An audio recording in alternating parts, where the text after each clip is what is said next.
Muhammad Ali, the white trunks, Dora Foley, the challenger. Ali is away from him. The champion has plenty himself. There's no question about that.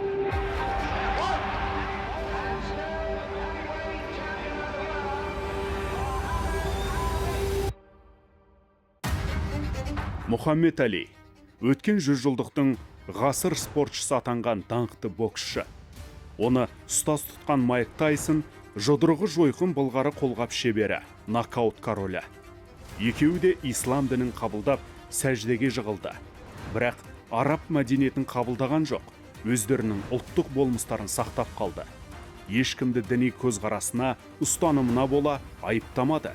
Шынайы мұсылманға тән көркем мінезбен миллиондарға үлгі бола алды. Жалпы мұсылман болу өзіңнің ұлтыңнан алыстап, өзге мәдениеттің қалыбын кию деген сөз емес. Дін адамның түр сипатына, киіміне, кәсібіне, мансабына, салт дәстүріне өзгеріс әкелуді мақсат тұтпайды. Оның ең басты мақсаты адамды кемелдендіру, рухани тәрбиелеу. Демек, шынайы мұсылманның ең бірінші міндеті сөзімен де, ісімен де өзгеге залал келтірмеу.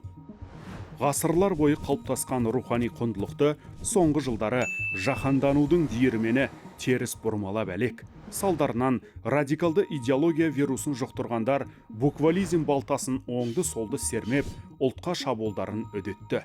Жалаңбас жалаң аяқ тобыр қоғамды айыптайды, дәстүрді мансұқтайды. Дастарханнан тұрарда ас қайтармайды, бейіт басына барып қол жаймайды. Ойы жұтаңның сөзі сұйық, әдептен жұрдайдың санасы селдір, аузы бейпіл болады.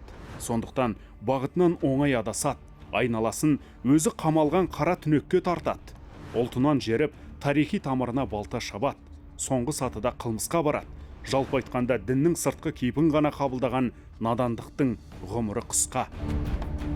Елімізде заң терроризмді насихаттағандарды тайрандатып қоймайды. Білегіне кісеннен білезік салынып абақтыға аттанады. Адам рухани ұрынбау үшін діни ақпаратты сенімді ресурстардан алғаны абзал. Шатақ арбауына түспеу үшін ресми теологтар мен имамдарға жүгінген дұрыс. Бұл буквализм дертіне шалдығып, бүлік тудырудың алдын алатын бірден бір жол.